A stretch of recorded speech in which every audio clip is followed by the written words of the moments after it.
আসন্ন কোরবানি ঈদকে সামনে রেখে ফরিদপুরে গরু ছাগল বেচাকেনায় ব্যস্ত সময় পার করছেন ক্রেতা বিক্রেতারা। কোরবানি ঈদকে সামনে রেখে এর মধ্যে ফরিদপুর জেলায় এবছর 1 লক্ষেরও অধিক গরু ছাগল এবং ভেড়া প্রস্তুত রাখা হয়েছে। কোরবানির গরু বেচাকেনা শুরু হলেও তা শুধু ব্যবসায়ীরাই কিনছেন বলে জানিয়েছেন বিক্রেতারা। এ বিষয়ে সর্বশেষ খবর জানতে এখন সরাসরি চলে যাব সহকর্মী সুজাউজ্জামান জুয়েলের কাছে। জুয়েল, ফরিদপুরে কোরবানির পশু বেচাকেনা কি শুরু হয়েছে কিনা, কি বলছেন ব্যবসায়ীরা?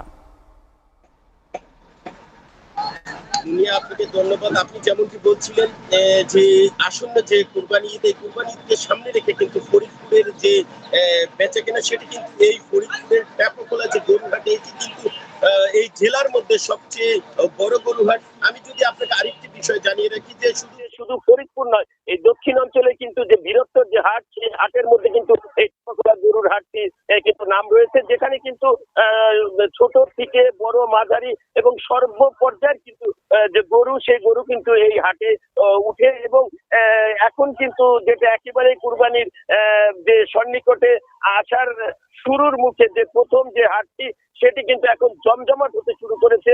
এবং এই সকাল সকাল কিন্তু আমরা হাটের মধ্যে কিন্তু অনেক গরু দেখছি, যেখানে কিন্তু বড় বড়, মাঝারি এবং ছোট সব পর্যায়ের কিন্তু গরু রয়েছে এখানে। তবে এই ফরিদপুরে দেশি গরুর যে চাহিদা, সেটি কিন্তু সবচেয়ে বেশি রয়েছে। এবং এই দেশি গরু যে মূল্য, সেটি কিন্তু 1 লক্ষ থেকে 1,50,000 টাকার মধ্যেই কিন্তু চাহিদা বেশি রয়েছে।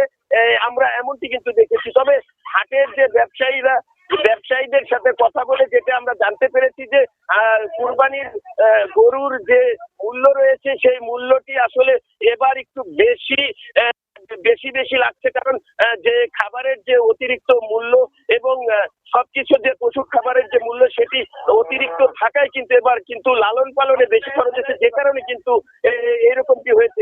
এছাড়া আপনাকে আরেকটি বিষয় জানিয়ে রেখে, এখন কিন্তু বেচা কিনা কিন্তু ব্যাপারীরা যারা, তারা কিন্তু কিনছেন, এমনটি কিন্তু ব্যাপারীরা জানিয়েছেন। এর বাইরে যদি আপনাকে জানিয়ে রাখি যে ফরিদপুরে এবার যে কয়েকটি গরুর হাট রয়েছে এবং জেলার সমস্ত গরুর হাটে কিন্তু পশু সম্পদ অধিদপ্তর যে রয়েছে, তারা কিন্তু মোবাইল ইসের এই গরুর দেখভাল করার, অর্থাৎ সুস্থ গরু যাতে হাটে বিক্রি হয়, সেই বিষয়টি কিন্তু দেখভাল করবেন। এছাড়া প্রশাসনের পক্ষ থেকে গরুর হাটে সর্বোচ্চ যে নিরাপত্তা, সেটি কিন্তু দিচ্ছেন। এছাড়া টাকা গুনার মেশিন এবং আইন শৃঙ্খলা রক্ষার্থে যে ক্রেতা বিক্রেতা, তারা যেন টাকা পয়সা নিয়ে সুস্থভাবে আসতে পারে এবং কুরবানির গরু কিনে বাসায় ফিরতে পারেন, সেই ব্যবস্থা কিন্তু প্রশাসন থেকে নিয়েছেন, এমনটি কিন্তু আমরা জানতে পেরেছি। তবে আপনাকে সবশেষ বলে রাখি যে গরুর যে বেচাকেনা, সেটি একেবারে পুরোপুরি শুরু না হলেও কিন্তু এখন কিন্তু আজকে থেকে কিন্তু কুরবানির যে গরু, সেটি কিন্তু কেনাবেচা শুরু হয়েছে।